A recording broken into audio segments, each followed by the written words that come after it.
नमस्कार दोस्तों, जय हिंद, वंदे मातरम। सभी मित्रों को, सभी भाई बहन, हर गृहिणी, हर शिक्षक बंधु का वेलकम, अभिनंदन है जिसका सपना है शिक्षक बनना। दोस्तों, यह मॉडल पेपर आपका इन्वायरमेंट का आपके सिलेबस के आधार पर एनसीईआरटी के पैटर्न पर तैयार किया गया है। ये 30 महत्वपूर्ण आज निश्चित कर देंगे कि इन्वायरमेंट की आपकी कितनी तैयारी है, 30 में से आप लोग कितना स्कोर कर रहे हैं। तो चलिए दोस्तों, शुरू करते हैं। सभी मित्रों को जय हिंद, वंदे मातरम है। दोस्तों, इसकी पिछली मॉडल पेपर, पिछले क्लासेस देखना चाहते हैं, आई बटन पे लिंक आएगा, आप लोग देख सकते हैं। दोस्तों, निर्देश दिया गया है कि प्रश्नों को उत्तर देने के लिए सबसे उचित विकल्प आपको चयन करना है। पहला प्रश्न यह है, पर्यावरण अध्ययन की पाठ्य पुस्तकों में अभ्यास एवं गतिविधियों को उपलब्ध कराना चाहिए। प्रकरणों में अंतःनिर्मित द्वारा, पाठ के अंत में, पुस्तक में अलग अलग स्थानों पर या इकाई के अंत में। तो पर्यावरण अध्ययन की पाठ्य पुस्तक में अभ्यास एवं गतिविधियों को उपलब्ध कराना चाहिए किसके द्वारा? प्रकरणों में अंतःनिर्मित के द्वारा। पहला ऑप्शन सही हो जाएगा। अगला प्रश्न देख लेते हैं, क्या दिया गया है। दूसरा प्रश्न है, पर्यावरण अध्ययन के शिक्षकों को, अगर आप शिक्षक होने के नाते, मान लीजिए सभी लोग, आप लोग भावी अध्यापक अध्यापिकाएं हैं, आपकी नियुक्ति हो गई, आप अध्यापक बन गए और पर्यावरण अध्यापक बन गए, तो पर्यावरण अध्ययन के शिक्षकों को, अगर यानी कि आपके पर्यावरण अध्ययन के शिक्षक हैं, तो आपको जो है बच्चों के दृष्टिकोण को स्वीकार करना एवं सम्मान देना चाहिए। विशेषतः पुस्तकों और परीक्षाओं पर ध्यान देना चाहिए। अभिभावकों के विचारों को स्वीकार करना एवं सम्मान देना चाहिए, या विशेषतः प्रयोगों पर ध्यान देना चाहिए। तो पर्यावरण अध्ययन के शिक्षक हैं आप लोग, तो क्या होना चाहिए? विशेषतः प्रयोगों पर ध्यान देना चाहिए। फोर्थ ऑप्शन आप लोगों का सही हो जाएगा। अगला प्रश्न देख रहे हैं दोस्तों, क्या पूछा जा रहा है। प्राथमिक स्तर पर बच्चे का आकलन करने का सर्वश्रेष्ठ तरीका है प्रयोग करना। यानी प्राथमिक स्तर की बात करें, 1 से लेकर 5 तक के बच्चों की बात करें, विद्यार्थियों की बात कर रहे हैं दोस्तों, कि इस स्तर पर बच्चे का आकलन करने का सर्वश्रेष्ठ तरीका है का प्रयोग करना। गृह कार्य का प्रयोग करना, आवधिक परीक्षाएं यानी अत्यधिक परीक्षाएं करना, योगात्मक कार्य या पोर्टफोलियो। तो प्राथमिक स्तर के बच्चे का आकलन का सर्वश्रेष्ठ तरीका क्या प्रयोग करना है? पोर्टफोलियो का प्रयोग करना सर्वश्रेष्ठ तरीका माना जाता है। दोस्तों, सभी मित्रों को जय हिंद, वंदे मातरम है। हर एक प्रश्न इंपॉर्टेंट है दोस्तों सिलेक्शन के लिए, क्योंकि यहाँ पर सर्वोपरि आपका सिलेक्शन है। अगला प्रश्न देख लेते हैं। मॉडल पेपर बहुत इंपॉर्टेंट है और 30 प्रश्न सभी मेरे प्यारे मित्र अटेंड करके जाएंगे आज, ठीक है? आज चेक कीजिए। जी हाँ, अगला प्रश्न, एक शिक्षक पढ़ाते समय श्रव्यदत्त सामग्रियों एवं शारीरिक गतिविधियों का प्रयोग करता है क्योंकि, आप शिक्षक होने के नाते आप बताइए, आप बच्चों में जो है पढ़ाने के लिए श्रव्यदत्त सामग्री का उपयोग करते हैं एवं शारीरिक गतिविधियों का भी प्रयोग करते हैं। क्यों करते हैं? क्योंकि ये अधिगम वृद्धि में अधिकतम इंद्रियों का उपयोग करते हैं, शिक्षार्थियों को दिशा परिवर्तन उपलब्ध कराते हैं, शिक्षक को आराम उपलब्ध कराते हैं, या प्रभावी आकलन को सुगम बनाते हैं। तो एक शिक्षक पढ़ाते समय श्रव्यदत्त सामग्री एवं शारीरिक गतिविधियों का प्रयोग करता है क्योंकि अधिगम वृद्धि में अधिकतम इंद्रियों का उपयोग करते हैं। अगर अधिगम में वृद्धि करना है तो अधिकतम इंद्रियों का उपयोग किया जाता है। अगला प्रश्न देख रहे हैं, क्या पूछा जा रहा है। सीमा प्रत्येक पाठ को रटकर तुरंत सीख लेती है, जबकि लीना चर्चा एवं ब्रेनस्टॉर्मिंग यानी मस्तिष्क आलोडन के बाद प्रत्येक पाठ को समझती है। यह किसके विकासात्मक सिद्धांत की ओर संकेत करता है? यानी देख, दो विद्यार्थियों की आप लोग देख सकते हैं, दो विद्यार्थियों की तुलना कर दी गई कि सीमा एक विद्यार्थी बालिका है जो प्रत्येक पाठ को रटकर तुरंत सीख लेती है, जबकि वही लीना एक विद्यार्थी है, बालिका है, कि चर्चा एवं आपका ब्रेनस्टॉर्मिंग, जिसे हम मस्तिष्क आलोडन बोलते हैं, इसके बाद वह प्रत्येक पाठ को समझती है। तो यह जो विकासात्मक सिद्धांत किस ओर संकेत करता है? सामान्य से विशिष्ट की ओर करता है, व्यक्तित्व विभिन्नताओं की ओर, निरंतरता की ओर, या अंतः संबंध की ओर करता है? तो राइट आंसर क्या हो जाएगा दोस्तों, फटाफट बताएंगे। तो राइट आंसर हो जाएगा व्यक्तिगत भिन्नताओं का है, कि सीमा की उसकी अपनी है कि वो रटकर याद करती है, ठीक है? अपनी अपनी, देखिए व्यक्तिगत में, व्यक्तियों में विभिन्नताएं होती हैं, अपनी अपनी क्षमता होती है, अपना अपना आईक्यू लेवल होता है। तो सीमा का आईक्यू लेवल यह है, उसकी क्षमता कि वह रटकर याद करती है, और लीना का यह है कि पहले वह माइंड में अपलोड करती है, इसके बाद वह समझती है, ठीक है? तो क्या हो जाएगा, ये व्यक्तित्व भिन्नताओं में आ जाएगा, दूसरा ऑप्शन सही हो जाएगा। दोस्तों, आप लोग जैसे डिटेल के साथ भी हर प्रश्न में यहाँ पे ले अपलोड कर देता हूँ, टेलीग्राम में जरूर ज्वाइन करें, वहाँ पे सर्च कर लेंगे जायसवाल कोचिंग सेंटर, ठीक है, आपको ग्रुप या चैनल मिल जाएगा टेलीग्राम पर भी, और व्हाट्सएप ग्रुप का लिंक आपको नहीं मिल जाएगा, वहाँ पे भी आप लोग ज्वाइन हो सकते हैं। नया ग्रुप बना दिया गया है, पुराना ग्रुप आपका फुल हो चुका था, ठीक है, नया ग्रुप बनाया गया जिससे सभी लोगों को नोट्स पीडीएफ फाइल फ्री में प्राप्त हो सके, क्योंकि राष्ट्र हित में शिक्षा की बात करते हैं दोस्तों। अगला प्रश्न, के अलावा निम्नलिखित पर्यावरण अध्ययन पढ़ाने की विधियां, किसके अलावा जो है पर्यावरण अध्ययन पढ़ाने की विधियां हैं, यानी कि एक ऐसी विधि दी गई है जो पर्यावरण अध्ययन पढ़ाने की विधि नहीं है। सहयोगात्मक अधिगम, समस्या निर्देशित खोज, व्याख्यानों द्वारा स्पष्ट करना। तो पर्यावरण अध्ययन पढ़ाने की कौन सी विधि नहीं है? देखिए, व्याख्यानों द्वारा स्पष्ट करने के अलावा सहयोगात्मक अधिगम, समस्या निर्देशित खोज, ये तीनों जो है पर्यावरण अध्ययन पढ़ाने की विधियां हैं। व्याख्यानों द्वारा स्पष्ट करना, यह क्या है आपका, इसके अलावा यह आपका पर्यावरण अध्ययन के पढ़ाने की विधि में नहीं आती है, ठीक है। चलिए समझ लेते हैं। देखिए, व्याख्यानों द्वारा स्पष्ट करने के अतिरिक्त पर्यावरण अध्ययन पढ़ाने की अन्य विधियां, जैसे पर्यावरण अध्ययन की कक्षा में विषय को बच्चों के अनुभवों से जोड़ने पर उनमें सीखने की प्रक्रिया को बढ़ावा मिलता है। आई होप आप लोग समझ पा रहे होंगे, वीडियो को लाइक कर दिए होंगे अभी तक। अगला प्रश्न देख लेते हैं। पर्यावरण अध्ययन की कक्षा में संकल्पनाओं को स्पष्ट करने के लिए कविता और कहानी कथन का प्रयोग करना सहायता करता है। पाठ को आनंददायी और रोचक बनाने में, सही दिशा में विद्यार्थियों की ऊर्जा का सारणीकरण करने में, स्थानीय एवं वैश्विक स्तर पर संसार की प्रकृति को खोजने और कल्पना करने की योग्यता को बढ़ावा देने में, शिक्षार्थियों में निहित भाषा एवं सांस्कृतिक विविधताओं का ध्यान रखने में। तो पर्यावरण अध्ययन की कक्षा में संकल्पनाओं को स्पष्ट करने के लिए कविता कहानी कथन का प्रयोग करना यह किस पर सहायता करता है दोस्तों? तो ये आपके स्थानीय एवं वैश्विक स्तर पर संसार की प्रकृति को खोजने और कल्पना करने की योग्यता को बढ़ावा देने में। आइए अगला प्रश्न देख लेते हैं दोस्तों। हर प्रश्न की हम व्याख्या कर सकते हैं सक्षम है, क्योंकि यहाँ पे शिक्षा की प्रकाश की बात कर रहे हैं। सभी लोग जानते हैं शिक्षा ही प्रकाश है। आप सभी भावी अध्यापक अध्यापिकाओं का मेरा नमन है दोस्तों, जय हिंद है। और अगला प्रश्न लाजवाब है। डिसलेक्सिया मुख्यतः की समस्या के साथ संबंधित होता है। दोस्तों आप लोग देखते होंगे, डिसलेक्सिया हो गया, ठीक है, अफेजिया हो गया, कैलकुलिया हो गया, डिसकैलकुलिया हो गया, ठीक है। तो ये नाम आपके अक्षमताएं या विकार एग्जाम में आता ही आता है। तो डिसलेक्सिया जो होता है मुख्यतः किस समस्या के साथ संबंधित होता है? बोलने सुनने से, बोलने से, पढ़ने से, सुनने से। तो डिसलेक्सिया जो है दोस्तों, यह मुख्यतः समस्या आपके पढ़ने में आती है। डिसलेक्सिया को 1881 में ओसवाल्ड बरखान ने पहचाना। यह प्रश्न भी आ सकता है कि डिसलेक्सिया को पहचानने वाले सर्वप्रथम आपके ओसवाल्ड हैं, ठीक है, ओसवाल्ड बरखान जी हैं, सन 1881 में पहचाना।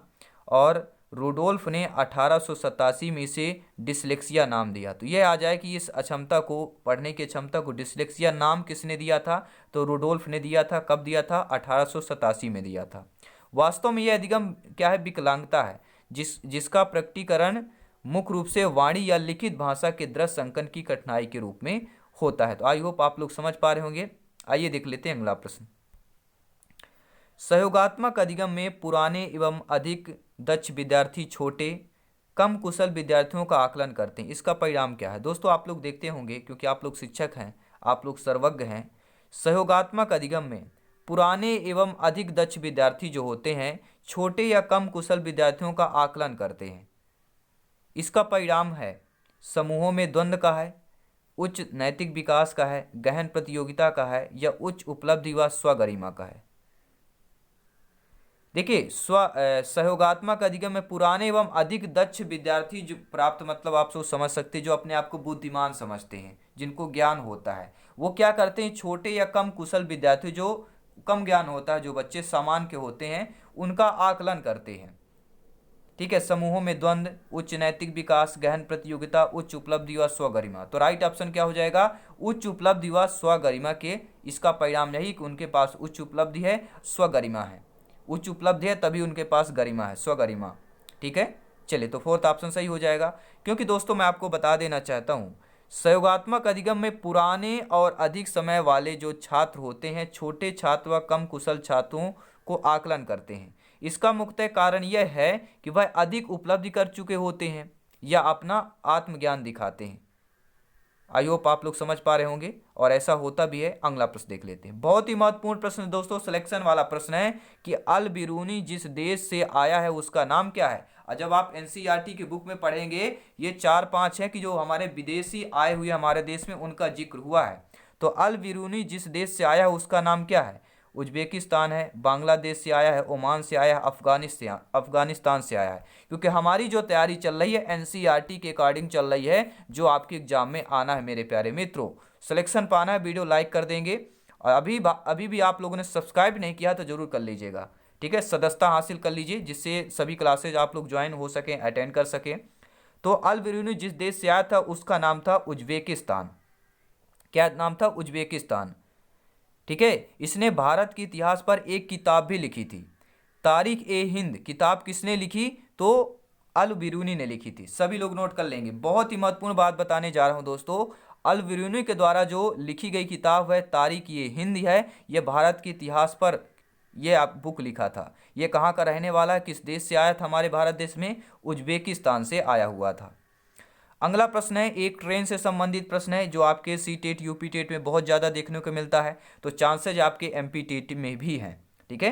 तो नीचे किसी एक्सप्रेस ट्रेन के मार्ग के रेलवे टाइम टेबल का कुछ अंश दिया गया है, क्रमशः स्टेशन नाम, उनका समय, प्रस्थान, दूरी, ये सारी चीज़ें दिया गया है, ठीक है। दूरी, दिन सब दिया। देखिए सूरत दिया है और टाइम टेबल भी दिया है, 16:15, 16:20, 5:30, 15। वलसाड से जाती है 17:23, 17:25, 5:98, 16 का भिवंडी जाती है। ये सारी चीज़ें अब दी होगी, ठीक है, ऐसा दिया होगा। इस यहाँ से सतना से भोपाल जाती है, इंदौर से ग्वालियर जा रही ट्रेन, ऐसा आपके एग्जाम में आ सकता है, ठीक है। सी टेट में जैसे आता है। तो इस प्रकार को हमें प्रश्न को हल कैसे करना है, ठीक है, मैं आपको एक तरीका बताऊंगा, ठीक है। तरीका देखिए, मैं आपको छोटा सा तरीका यह है कि इसमें दिया गया सूरत और मडगांव के बीच की दूरी पहले हम निकालेंगे। दोनों की दूरी हमने घटा लिया, 1509 किलोमीटर और 1530 में घटा लिया, तो हमारी दूरी निकल आई कितनी? 979 किलोमीटर दूरी निकल आई। पहुंचने में समय निकाल लेंगे, 4:15 बजे से 7:33 तक पहुंच जाता है, तो समय निकाल लेते हैं, ठीक है। जब हमें दूरी और समय आ गया तो हम क्या निकाल सकते हैं, सभी लोग जानते हैं। आई होप आप लोग समझ पा रहे होंगे, ठीक है। तो दूरी को माइनस कर लेंगे, समय कर लेंगे। यह बहुत ही आसान सा प्रश्न है, आप लोग प्रैक्टिस करेंगे तो आपसे आ जाएगा। अगला प्रश्न देख लेते हैं, प्रयोग और प्रयोगात्मक कार्य करते हुए श्यामा का निष्पादन कक्षा में सर्वश्रेष्ठ होता है। यानी अगर हम देखा जाए कि प्रयोग और प्रयोगात्मक कार्य करते हुए श्यामा का जो निष्पादन है वह कक्षा में सर्वश्रेष्ठ होता है, तो उसे जो है सृजनात्मक शिक्षार्थी माना जाता है। इसलिए वह किसके द्वारा संकल्पनाओं को सीखती है? अपसारी चिंतन द्वारा संकल्पनाओं को सीखती है, अभिसारी चिंतन द्वारा, मॉडलिंग द्वारा, या अनुकरण द्वारा। यानी समझने वाली यह बात है कि कोई भी बालिका है जो प्रयोग और प्रयोगात्मक कार्य करते हुए श्यामा बालिका का निष्पादन जो है कक्षा में सर्वश्रेष्ठ होता है, ठीक है, तो उसे बहुत सृजनात्मक शिक्षार्थी भी माना जाता है, क्योंकि सर्वश्रेष्ठ विद्यार्थी है, वो सर्वश्रेष्ठ छात्रा है, इसलिए उसको शिक्षार्थी माना जाता है, सृजनात्मक। तो इसलिए वह किसके द्वारा संकल्पनाओं को सीखती है? तो कोई भी जब बालिका है उसको बहुत सृजनात्मक शिक्षार्थी माना जाता है, तो उस जो संकल्पना होगी वह अपसारी चिंतन की होगी, ठीक है। क्या हो जाएगी? अपसारी चिंतन की होगी, क्योंकि अर्थात श्यामा कम समय में शीघ्रता से ठीक ठीक कार्य कर सकती है, इसलिए वह अपसारी चिंतन के द्वारा संकल्पनाओं को सीखती है। अगला प्रश्न देख लेते हैं, कक्षा में एक प्रभावी शिक्षण अधिगम प्रक्रिया होती है। पेडागोजी की बहुत ही महत्वपूर्ण क्लास चल रही है, बहुत ही महत्वपूर्ण प्रश्न है कि कक्षा में एक प्रभावी शिक्षण अधिगम प्रक्रिया होती है जब शिक्षक बच्चों को ज्ञान को पढ़ाई जाने वाली नई संकल्पना के साथ जोड़ने में सहायता करता है। इसके पार्श्व में निहित उद्देश्य है कि बढ़ावा देना। आप सभी शिक्षक शिक्षिका बनने जा रहे हैं, इस प्रश्न को ध्यान से पूर्वक सुनिएगा, समझिएगा कि कक्षा में एक प्रभावी शिक्षण अधिगम प्रक्रिया होती है जब शिक्षक बच्चों को ज्ञान को पढ़ाई जाने वाली नई संकल्पना के साथ जोड़ते हैं, जोड़ने में सहायता करते हैं। तो इसके पार्श्व में निहित उद्देश्य क्या? शिक्षक का जो है इसके पीछे जो है उद्देश्य क्या होता है कि बच्चों को बढ़ावा देना, शिक्षार्थी या स्वायत्तता को बढ़ावा देना, व्यक्तित्व भिन्नताओं को बढ़ावा देना, पुनर्वलन का बढ़ावा देना, ज्ञान का सहसंबंध और स्थानांतरण का बढ़ावा देना। तो शिक्षक का जो इसके पीछे उद्देश्य है, किसका बढ़ावा देना? ज्ञान का सहसंबंध एवं स्थानांतरण का बढ़ावा देना होगा। फोर्थ ऑप्शन सही हो जाएगा। आइए देख लेते हैं अगला प्रश्न क्या है। मेरे सभी प्यारे मित्र वीडियो लाइक कर दिए होंगे, आई होप, उम्मीद यही है आप सभी लोगों से। सपोर्ट कीजिए दोस्तों। अगला प्रश्न आ चुका है। रोहन के विद्यालय में एक विज्ञान प्रदर्शनी का आयोजन किया गया। इसका आयोजन एक उद्देश्य के साथ किया गया था। आपके विचार में कौन सा उद्देश्य सर्वाधिक उपयुक्त होगा? यानी मान लीजिए कोई भी बालक है, उसके विद्यालय में एक विज्ञान प्रदर्शनी का आयोजन किया जाता है और इस आयोजन का उद्देश्य के साथ किया गया है। किस मतलब कोई ना कोई उद्देश्य होगा इस विज्ञान प्रदर्शनी के लिए। तो आपके विचार से, आपके समझ से कौन सा उद्देश्य जो है सर्वाधिक उपयुक्त होना चाहिए? विद्यालय का नाम प्रसिद्ध करना, तो ये तो कतई नहीं हो सकता। शिक्षार्थियों के लिए सृजनात्मक माध्यम उपलब्ध कराना, ये हो सकता है। अभिभावकों को संतुष्ट करना, ये भी नहीं होगा ऑप्शन। चौथा देखिए, विभिन्न व्यवसायों के लिए विद्यार्थियों को प्रशिक्षित करना। तो दूसरा और चौथा में संभावनाएं हैं, लेकिन जो सही और सटीक होगा और सर्वाधिक उपयुक्त उद्देश्य होगा वह आपका होगा शिक्षार्थियों के लिए सृजनात्मक माध्यम उपलब्ध कराना। ठीक है दोस्तों, सेकंड ऑप्शन सही हो जाएगा। आइए देख लेते हैं अगला प्रश्न क्या दिया गया है। के अलावा बच्चे के विकास की ओर आकार देने वाले वातावरणीय कारकों में निम्नलिखित सभी शामिल है। किसके अलावा? शिक्षा की गुणवत्ता के अलावा, संस्कृति के अलावा, पौष्टिकता के अलावा या शारीरिक गठन के अलावा। ठीक है दोस्तों, तो राइट ऑप्शन क्या हो जाएगा? शारीरिक गठन के अलावा जो है विकास को आकार देने वाले वातावरणीय कारकों में निम्नलिखित सभी शामिल है। देखिए, शिक्षा की गुणवत्ता, संस्कृति और पौष्टिकता, ये तीनों जो है बच्चे के विकास के आकार देने वाली वातावरण कारकों में शामिल हैं, लेकिन शारीरिक गठन यह आपका शामिल नहीं है। तो फोर्थ ऑप्शन इसलिए सही हो जाएगा। अगला प्रश्न है दोस्तों कि कांसा, जिसे हम ब्रांज बोलते हैं, इसके विषय में जिसका उपयोग गोलकुंडा के किले के मिली तोप में किया गया था। तो सही कथन क्या है? कांसा या तांबा और टिन की मिश्र धातु है। कांसा तांबा जस्ता की मिश्र धातु है यानी जिंक की। कांसा दावा प्लेटिनम की मिश्र धातु है या कांसा एक तत्व है। तो सिंपल से यह प्रश्न पूछा गया कि कांसा जो है किन किन तत्वों को, किन किन धातुओं से मिलकर बना हुआ है। तो आप लोग जानते हैं कांसा और तांबा, ठीक है, कांसा तांबा यानी कॉपर तथा टिन की मिश्र धातु है। कांसा जो है यह कॉपर यानी तांबा और टिन की मिश्र धातु है। पहला ऑप्शन सही हो जाएगा। अगला प्रश्न देख लेते हैं। एक ही तरह की फसल बार बार उगाने और बहुत से रसायनों का प्रयोग करने में मृदा क्या होता है? जब दोस्तों आप लोग देखते होंगे, ठीक है, क्या देखते हैं कि एक ही तरह की फसल जो है बार बार उगाई जाती है, उगाने और बहुत से रसायनों का उपयोग करने में मृदा क्या होती है? जो मिट्टी होती है। यानी अधिक से अधिक हम अगर फसल उगाने के चक्कर में रसायन खादों का अधिक उपयोग करेंगे तो हमारी मिट्टी जो है, मृदा, किसी विशेष फसल के लिए उपयोगी बन जाती है, बंजर हो जाती है, सिंचाई के लिए उपयुक्त बन जाती है या उर्वर या उपजाऊ बन जाती है। तो राइट ऑप्शन सभी लोग जानते हैं कि बंजर हो जाएगी। अगर हम अधिक मात्रा में रसायन खादों का उपयोग करेंगे, ठीक है, तो वह हमारी मिट्टी क्या है, एक बंजर बनती जाएगी। अगला प्रश्न देखिए, क्योंकि जो रसायन तत्व होते हैं, रसायन खाद होते हैं दोस्तों, इसके उपयोग से मृदा की जो उर्वरा शक्ति होती है वह खत्म हो जाती है। अगला प्रश्न देख लेते हैं क्या दिया गया है। निम्नलिखित में से लेह और लद्दाख के मकानों की विशेषताएं चुनना है। लेह और लद्दाख के संबंधित दिया गया है, ठीक है, कि पेड़ के तनों से बनी लकड़ी की ढालू छतें होती हैं, निचली मंजिल में कोई खिड़की नहीं होती है, पत्थर, मिट्टी और चूने से बनी मोटी दीवारें होती हैं या लकड़ी के फर्श होते हैं। तो जब हम लेह और लद्दाख के मकानों की विशेषताएं की बात करते हैं तो सभी लोग जानते हैं दोस्तों, निचली मंजिल में कोई खिड़की नहीं होती है लेह और लद्दाख में, पत्थर, मिट्टी और चूने से बनी मोटी दीवारें होती हैं और लकड़ी के यहाँ पे फर्श होते हैं। ठीक है, तो BCD यानी कि सेकंड ऑप्शन आपका सही हो जाएगा। अगला प्रश्न क्या पूछा जा रहा है। तरुण भारत संघ नामक समूह संबंधित है। दोस्तों, एक तरुण भारत संघ नामक समूह संबंधित है, यह किससे संबंधित है? स्कूलों में दोपहर का पका हुआ भोजन उपलब्ध करवाने से संबंधित है, विशेष रूप से सक्षम बच्चों को सिखाने में मदद करने से, या आर्थिक रूप से कमजोर वर्गों के बच्चों के लिए निःशुल्क कोचिंग कक्षाएं चलवाने से, या पुरानी झीलों पुनर्निर्मित करने में। तो जो तरुण भारत संघ है यह जल से संबंधित है। ठीक है। तरुण भारत संघ किससे संबंधित है? ये जल से संबंधित है, यानी कि पुरानी झीलों में पुनर्निर्मित करने से यह संघ आपका संबंधित है। तरुण भारत संघ यानी कि TBS के नाम से चलता है और भारत की ऐसी अशासकीय संस्था है जो लोगों को वन एवं जल के संरक्षण के मुद्दों पर जागरूक बनाने का कार्य कर रही है। अतः तरुण भारत संघ का नामक समूह पुरानी झीलें निर्मित करने से संबंधित है। अगला प्रश्न है NCERT बेस्ड प्रश्न है, देखेंगे क्या पूछा जा रहा है। सांपों के संदर्भ में कथन दिए गए हैं, आइए देखते हैं। हमारे देश में केवल 4 तरह के जहरीले सांप पाए जाते हैं। नाग कोबरा जहरीले सांपों का एक प्रकार है। जहरीले सांप के 4 खोखले दांत होते हैं। जब सांप किसी व्यक्ति को काटता है तो जहर इन खोखले दांतों से उसके शरीर में चला जाता है। सांप के काटने की दवाई सांप के जहर से ही बनाई जाती है। तो सांपों के संदर्भ में कथन देखिए, आई होप आप लोग समझ पा रहे होंगे कौन कौन सा कथन सही दिया गया है। ठीक है, तो आप लोग देखेंगे जो सांपों के संदर्भ में कथन है वह कौन कौन सा है। नाग कोबरा जहरीले सांपों का एक प्रकार है।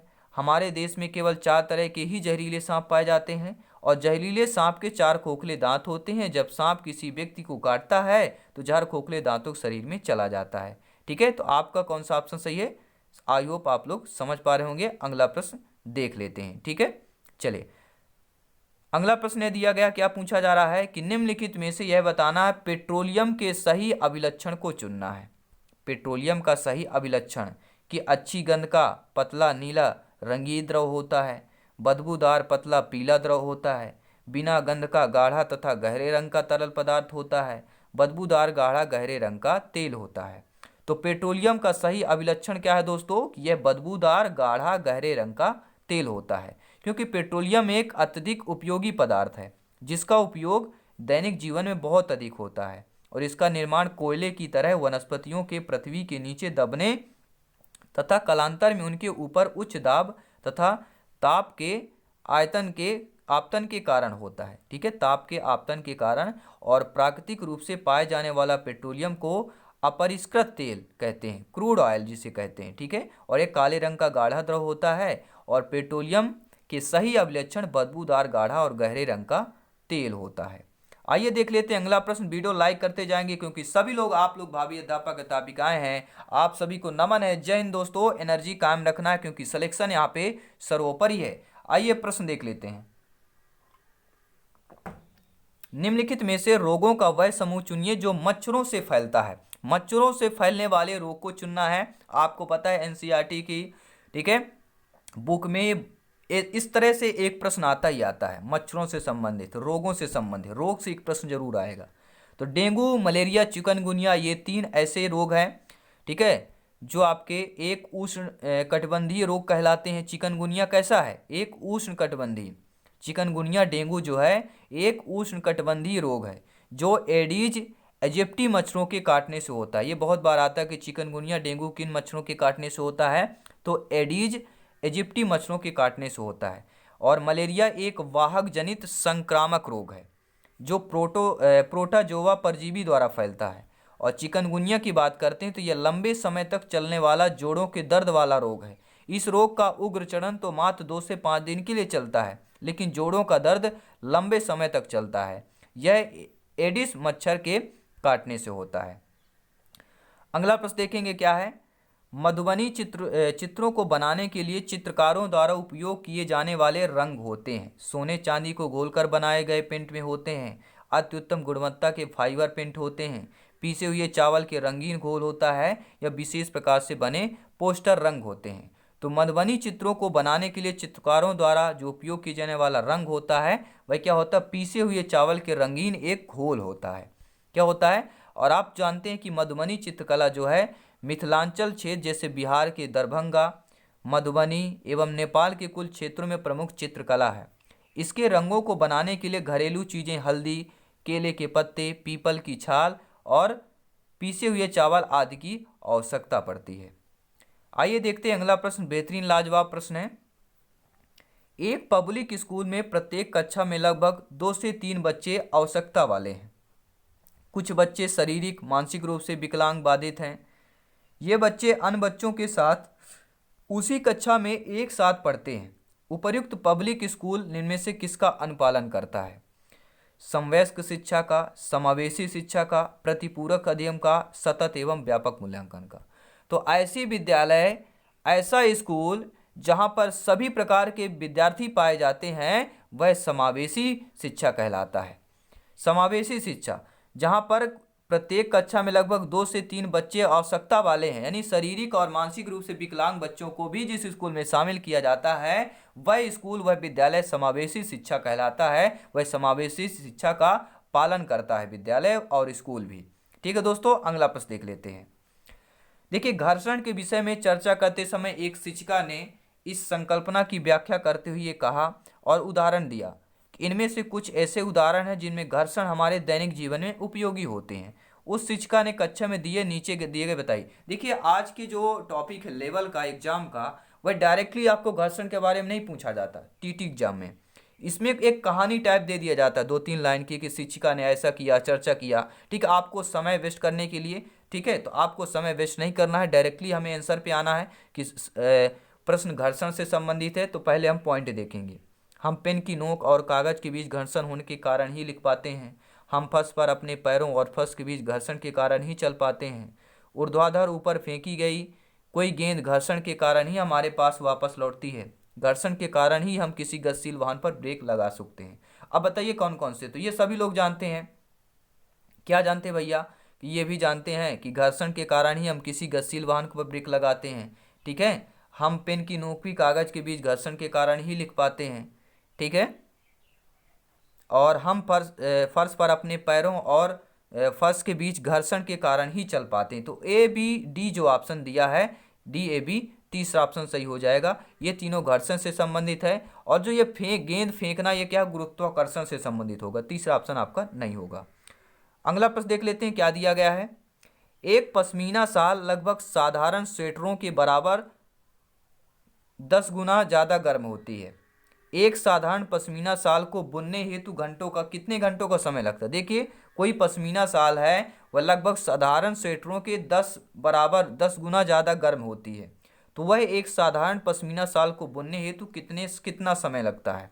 तो सभी लोग जानते हैं 103 से लेके 200 घंटे समय लगता है। जी हाँ, एक पश्मीना शाल लगभग 10 साधारण स्वेटरों के बराबर गर्म होती है और एक साधारण पश्मीना शाल को बुनने हेतु 200 घंटे तक का समय लगता है। तो आप लोग समझ सकते हैं, बेहतरीन लाजवाब प्रश्न है।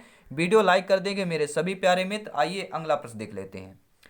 सरिता की शिक्षिका को उसे विभिन्न सामूहिक गतिविधियों में शामिल रखती है, जैसे समूह चर्चा, समूह परियोजना आदि। उसकी शिक्षिका सीखने की किस आयाम का अनुगमन कर रही है। प्रतियोगिता आधारिता, भाषा निर्देशित, सामाजिक गतिविधि के रूप में, या मनोरंजक द्वारा सीखना। तो सरिता जो शिक्षिका है, वह विभिन्न सामूहिक गतिविधियों में शामिल रखती है, समूह चर्चा, परियोजना में सारी चीज़ें हैं। तो शिक्षिका सीखने के किस आयाम का अनुगमन कर रही है, तो वह सामाजिक गतिविधि के रूप में सीखने का अनुगमन कर रही है। अगला प्रश्न है, नेपेंथिस से संबंधित दिया है। आइए देखते हैं। नेपेंथिस एक ऐसा पौधा है जो मेढकों, कीड़े मकोड़ों और चूहे जैसे छोटे छोटे जीवों को अपने अंदर फांस कर खा जाता है। तो हमारे देश में वह पौधा पाया जाता है असम राज्य में, मेघालय में, उड़ीसा में, अरुणाचल प्रदेश में। तो नेपेंथिस एक पौधा, ये कहाँ पाया जाता है, ये मेघालय के राज्यों में पाया जाता है। और जो छोटे छोटे कीड़े मकोड़ों को, यह चूहों जैसे छोटे जीवों को अंदर फंसा लेता है, और आपके किस राज्य में, मेघालय राज्य में पाया जाता है। अगला प्रश्न है, उसे चुनना है जो अन्य दूसरों से भिन्न हो। तो दूसरों से भिन्न वाला हमें चुनना है। आइए देख लेते हैं कौन कौन सा भिन्न दिया है यहाँ पे। ठीक है, दूसरों से भिन्न जो दिया हो, ग्रीस, पैराफिन मोम, कोयला, पेट्रोल। तो दूसरों से भिन्न कौन कौन है, आइए देख लेते हैं। सभी लोग जानते हैं, ग्रीस हो गया, पैराफिन हो गया, पेट्रोलियम। ये तीनों क्या है दोस्तों, ये तीनों कोयला से भिन्न है। क्योंकि पैराफिन, मोम, ग्रीस एवं पेट्रोल, ये क्या है, पेट्रोलियम उत्पादित है। ठीक है, ग्रीस, मोम और पेट्रोल जो है आपका, ये क्या, तीनों पेट्रोलियम उत्पादित है। लेकिन अगर कोयला की बात करें तो कोयला क्या है, एक पेट्रोलियम से नहीं पाया जाता है। बाकी ग्रीस, पैराफिन, मोम हो गया, पेट्रोल, ये तीनों पेट्रोलियम से पाए जाते हैं, पेट्रोलियम उत्पाद से पाए जाते हैं। अगला प्रश्न यह है कि बिहार के गांव में बहुत से किसान अतिरिक्त धन कमाने के लिए मधुमक्खी पालन करके शहद एकत्रित करने का कार्य करते हैं। मधुमक्खी पालन शुरू करने का सबसे अच्छा समय कौन सा होता है? जुलाई से सितंबर, अप्रैल से जून, अक्टूबर से दिसंबर या जनवरी से मार्च होता है। तो मधुमक्खी पालन करने का जो सबसे अच्छा समय होता है वह अक्टूबर से दिसंबर का माना जाता है। ठीक है दोस्तों। और मधुमक्खी पालन करके शहद एकत्रित करने का कार्य करके धन कमाते हैं। ठीक है। और सबसे अच्छा समय सभी लोग जानते हैं अक्टूबर से दिसंबर माना जाता है। दोस्तों ये क्लास आपको कैसी लगी? ये पेपर 30 नंबर का इन्वायरमेंट का, पर्यावरण का कैसा लगा अध्ययन का? अगर बहुत ही अच्छा लगा हो तो छोटा सा प्यारा सा फीडबैक जरूर दें। और ऐसे ही क्लासेस, इससे बेस्ट क्लासेस देखने के लिए, सिलेक्शन वाली क्लासेस देखने के लिए आज ही हमारे चैनल को सब्सक्राइब कर लीजिएगा। दोस्तों मिलते हैं नेक्स्ट क्लास में। धन्यवाद सभी का। जय हिंद, वंदे मातरम।